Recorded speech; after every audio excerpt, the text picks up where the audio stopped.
दोस्तों 2023 बीत चुका है और नया साल 2024 लग चुका है, इसलिए सबसे पहले आपको नए साल की शुभकामनाएं। आपका ये साल अच्छा बीते और हर साल की तरह इस बार भी केंद्र की मोदी सरकार द्वारा कुछ नई योजनाओं का ऐलान किया गया, जिसके अगर आपको नहीं पता है तो आज के इस वीडियो रिपोर्ट में पूरा डिटेल में आपको बताएंगे आखिर किस किस स्कीम से आपको फायदा होगा। वह चाहे बैंक खाता, बीमा, पेंशन, घरेलू फायदे, सिम समेत कई बड़े बदलाव को लेकर, इस सब को लेकर आज के इस रिपोर्ट में विस्तृत रूप से चर्चा करेंगे। और सबसे बड़ी बात है कि इस साल चुनाव भी होने वाले हैं, इसको मद्देनजर रखते हुए सरकार कई बड़े ऐलान करेगी। अगर 1 जनवरी के बाद से कौन कौन सी स्कीम आपको फायदा पहुंचाना शुरू कर देगी, इसका आपको सीधा कैसे फायदा होगा, सब कुछ आपको बताएंगे। इसलिए सबसे पहले हम आपको बता दें कि 1 जनवरी से ही आपके पेंशन में बढ़ोतरी होने जा रही है, मतलब कि अब शुरू हो चुकी है।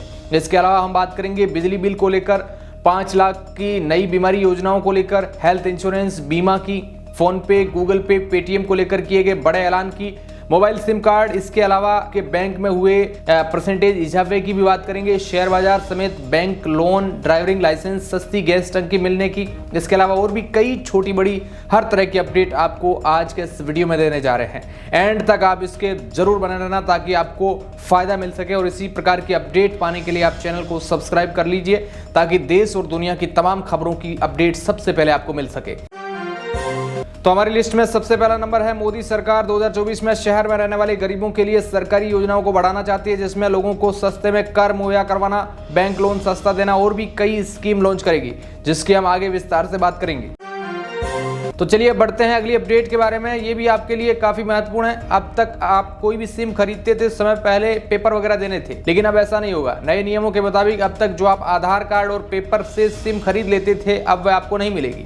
1 जनवरी से सिम कार्ड खरीदने के लिए आपको वर्चुअल KYC करवानी पड़ेगी और तब जाकर ही आप सिम कार्ड खरीद पाएंगे। ऐसे सिम की बिक्री होने से फर्जी सिम कार्ड निकालने में मुश्किल हो जाएगी लोगों के लिए। जब फर्जी सिम कार्ड नहीं मिलेंगे तो साइबर ठगी और लगातार फर्जी सिम कार्ड से चलाए जा रहे स्कैम पर लगाम लगाई जा सकेगी। सरकार का यह कदम बड़ा इंपॉर्टेंट होने वाला है। जानकारी के अनुसार 1 जनवरी 2024 से सिम कार्ड को लेकर जो नया नियम लागू होने जा रहा है, उसके तहत अब franchisee, distributors, point of sale agents सभी को अपना रजिस्ट्रेशन करवाना ही पड़ेगा और ऐसा न करने पर वो बिक्री नहीं कर पाएंगे।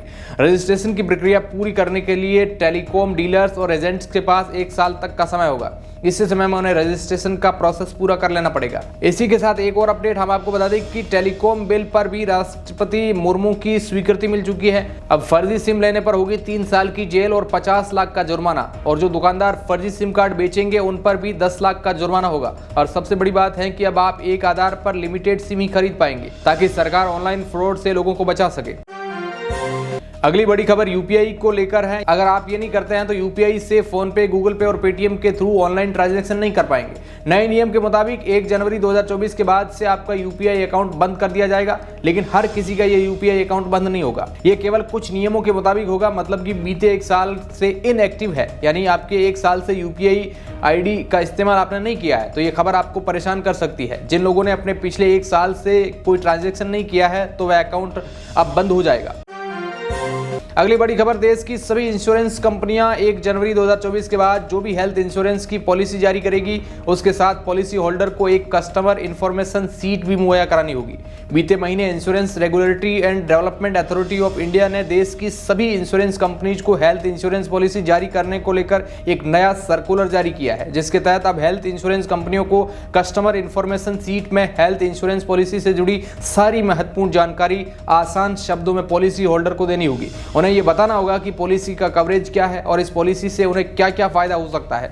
इसी के साथ हेल्थ इंश्योरेंस कंपनियों को यह भी बताना होगा कि अगर policy holder health insurance claim करना चाहते हैं तो उसकी क्या प्रक्रिया होगी। अगर उन्हें कोई शिकायत है तो शिकायत के निवारण के लिए कंपनी ने क्या मापदंड तय किए हैं। कस्टमर इंफॉर्मेशन शीट में शिकायत निवारण अधिकारी का नाम और उससे आसानी से संपर्क करने से जुड़ी जानकारी भी साझा करनी होगी। अगर आप नए साल में अपनी पसंदीदा कार खरीदने की प्लानिंग कर रहे हैं तो आपके लिए ये खबर जरूरी है। दरअसल कई कंपनियों ने 1 जनवरी 2024 से कार के दाम बढ़ा दिए हैं। हाल ही में मर्सिडीज बेंज ने नए साल यानी 1 जनवरी से भारत में चुनिंदा मॉडल की कीमतों में 2% तक की बढ़ोतरी करने की घोषणा की है। इससे पहले Maruti Suzuki, Tata Motors, Volvo car India, Audi ने भी घोषणा की थी कि वह 1 जनवरी से 2024 से कार की कीमतों में बढ़ोतरी करेगी। ये कंपनियां 2 से लेकर 5% तक दाम बढ़ा चुकी है। हालांकि कारों के दाम में वृद्धि मॉडल्स के हिसाब से किए गए हैं, मतलब कि जैसा आप मॉडल को लेंगे उसके हिसाब से पैसों में बढ़ोतरी होगी। अब चलिए अगली खबर की तरफ बढ़ते हैं। अगर आपका आधार कार्ड 10 साल पुराना हो चुका है या उससे कोई जानकारी अपडेट करानी है आपको उसके अंदर, और आपने अभी तक उसे अपडेट नहीं कराया है, तो आपके पास अभी भी 14 मार्च 2024 तक का समय है। पहले सरकार की ओर से कहा गया था कि नए साल में आधार अपडेट कराने के लिए शुल्क देना होगा, लेकिन बाद में अंतिम तिथि को आगे बढ़ा दिया गया है। यानी अभी भी 14 मार्च 2024 तक मुफ्त में आधार कार्ड अपडेट करा सकते हैं, जिसके बाद शुल्क का भुगतान करना होगा। अगली खबर बैंकों में लॉकर रखने वाले व्यक्तियों के लिए है। अब तक एक महत्वपूर्ण समय सीमा 31 दिसंबर 2023 तक की। इस दिन तक जिन लोगों ने बैंक लॉकर के नए संशोधित समझौते पर हस्ताक्षर नहीं किए हैं, उनके लॉकर अब से यानी 1 जनवरी से फ्रीज किए जा सकते हैं। इस संबंध में आज से बैंक अपना निर्णय लेना शुरू कर देंगे। अगर आप में से कोई स्टॉक मार्केट में कोई ट्रेडिंग करता है तो ये खबर आपके लिए। आपको बता दें कि भारतीय विनियामक प्रतिभूति बोर्ड यानी सेबी ने डीमेट अकाउंट में नॉमिनेशन जोड़ने की आखिरी तारीख 31 दिसंबर 2023 तक तय की है।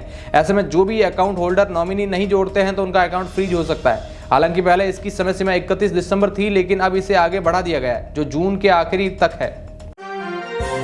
अगले अपडेट, देश में अब जीपीएस के जरिए लिए जाएंगे टोल टैक्स। हालांकि ये नियम अभी मार्च में लागू होगा। अभी आपको बता दें कि हमारा टोल टैक्स फास्ट ट्रैक के जरिए कटता है, मतलब कि जैसे ही हम टोल प्लाजा पर गाड़ी लेकर पहुंचते हैं वैसे ही फास्ट ट्रैक के जरिए हमारा टोल टैक्स कट जाता है। लेकिन इसमें एक हमारा नुकसान ये है कि अगर हम उस रूट से 5 किलोमीटर आगे भी जा रहे हैं तो हमें उस रूट का पूरा टोल टैक्स देना पड़ता है। लेकिन अब इस सिस्टम से लागू होने के बाद जितनी लंबी आपकी गाड़ी हाईवे पर चलेगी उसके अनुसार ही आपको टोल टैक्स देना पड़ेगा, मतलब कि कोई भी एक्स्ट्रा टोल आपको नहीं देने की जरूरत पड़ेगी।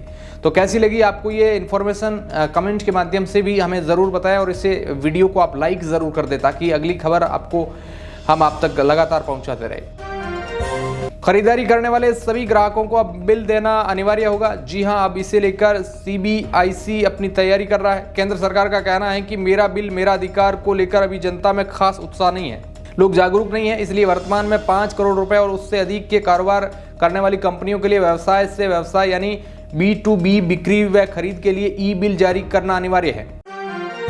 अस्पताल में इलाज के बाद मेडिक्लेम से जुड़े एक अहम नियम में बदलाव संभव है। इसके तहत 24 घंटे से कम समय के लिए अस्पतालों में भर्ती होने पर हेल्थ इंश्योरेंस कंपनियां मरीज के मेडिक्लेम के दावे को खारिज नहीं कर पाएगी। अगर ऐसा होता है तो मरीज के 24 घंटे एडमिट रहने की बाध्यता खत्म हो जाएगी। आपको बता दें कि वर्तमान में मेडिक्लेम के लिए मरीज को कम से कम 24 घंटे अस्पताल में भर्ती रहना पड़ता है। ऐसा नहीं करने पर बीमा कंपनियां मरीज के क्लेम को रिजेक्ट कर देती है।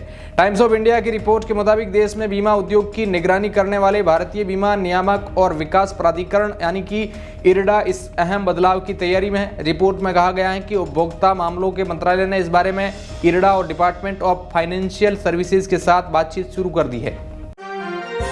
Reserve bank of India RBI की ओर से जनवरी 2024 के लिए बैंकों की छुट्टियों की लिस्ट जारी कर दी गई है, जिसके मुताबिक जनवरी 2024 में कुल 16 दिन बैंक बंद रहने वाले हैं। अगले महीने साप्ताहिक छुट्टियों से लेकर अलग अलग राज्यों में होने वाले लोहड़ी, मकर संक्रांति जैसे त्योहारों के चलते 16 दिन बैंकों की छुट्टियां रहेगी। अगर बैंक से जुड़ा कोई जरूरी काम है तो उससे जल्द आप निपटा लें, क्योंकि अगर बैंकों की छुट्टियां शुरू हो जाएगी तो आप ये जरूरी काम नहीं कर पाएंगे।